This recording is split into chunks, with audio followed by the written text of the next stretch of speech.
Minnesota. The name itself evokes images of vast prairies, sparkling lakes, and dense forests. This Midwestern state holds a rich and complex history. It's a story woven from the lives of Native American tribes, the ambitions of European explorers, and the dreams of American settlers. From its early days as a fur trading post to its rise as an industrial powerhouse, Minnesota's journey is a testament to the human spirit's ability to adapt, overcome, and thrive. This essay will explore the major turning points in Minnesota's past. We will delve into the lives of the Dakota and Ojibwe people. We will trace the footsteps of European explorers and American settlers. And we will examine the economic, social, and political forces that have shaped Minnesota into the state it is today. Join us as we journey through time, uncovering the stories that have shaped the land of 10,000 lakes. Long before Europeans arrived, Minnesota was home to numerous Native American tribes. The Dakota and Ojibwe played pivotal roles in shaping the region's history. The Dakota, or Sioux, were based in southern and western Minnesota. They were skilled hunters and farmers, relying on bison and crops. The Ojibwe, or Chippewa, occupied the northern and eastern regions. They were masters of canoe building and fishing. Navigating lakes and rivers, they harvested fish and wild rice. Both tribes had complex social structures and oral traditions. Trade was crucial, fostering connections beyond their territories. Their story is the first chapter in Minnesota's history. The 17th century marked a turning point in Minnesota's history with the arrival of European explorers. Driven by the allure of profit and adventure, these intrepid travelers ventured into the heart of the continent.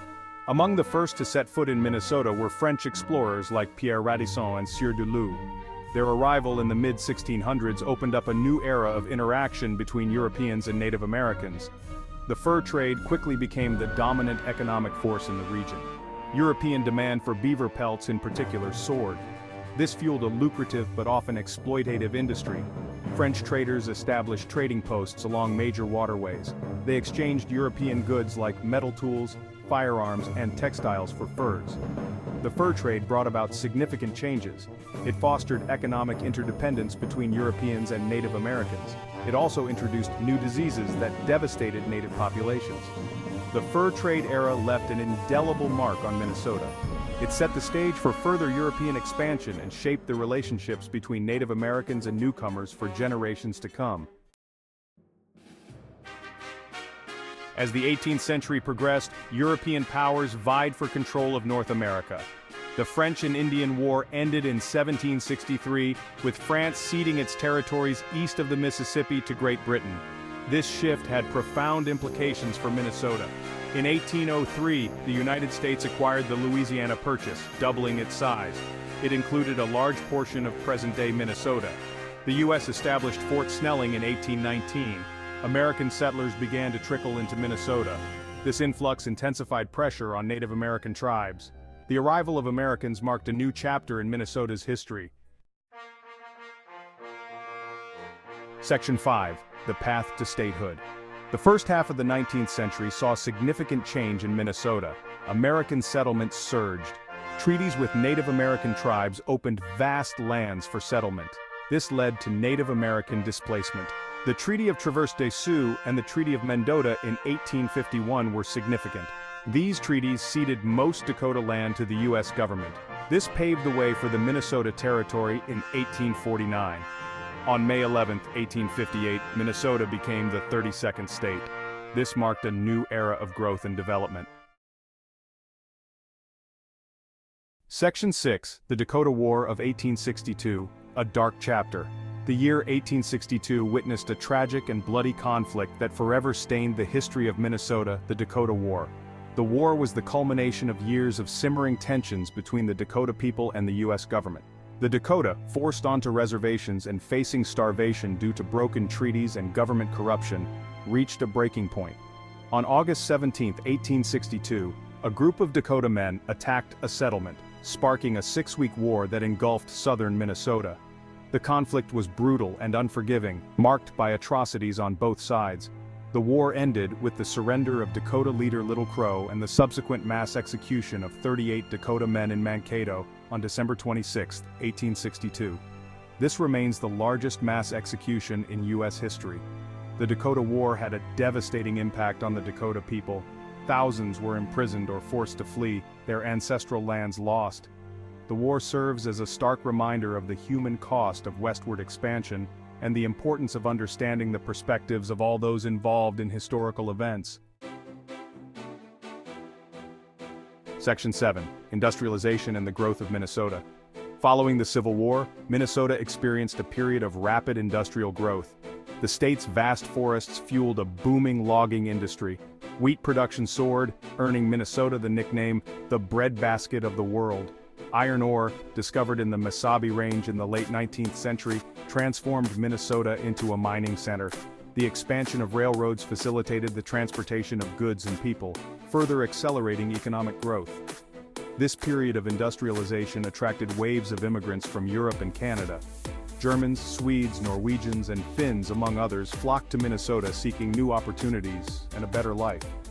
These newcomers brought their traditions, languages, and skills, enriching the state's cultural tapestry. Minnesota's transformation into an industrial powerhouse had a profound impact on its people and landscape.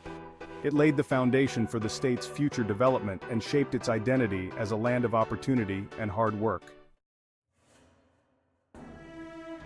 Section 8. The rise of the Twin Cities. As Minnesota's economy diversified, the Twin Cities of Minneapolis and St. Paul emerged as major urban centers. Minneapolis, situated on the banks of the Mississippi River, became a hub for flour milling. St. Paul, located at the head of navigation on the Mississippi, developed into a transportation and trade center. The two cities, geographically close, but with distinct identities, experienced tremendous growth in the late 19th and early 20th centuries. They attracted businesses, industries, and a growing workforce.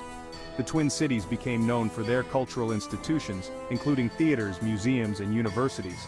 Their rivalry, often playful but sometimes fierce, fueled their growth and contributed to their dynamism. The rise of the Twin Cities solidified Minnesota's position as a major economic and cultural force in the Midwest. They became symbols of the state's progress and its growing urban character. Section 9. 20th Century Transformations from Agriculture to Industry. The 20th century brought about significant transformations in Minnesota's economy and society.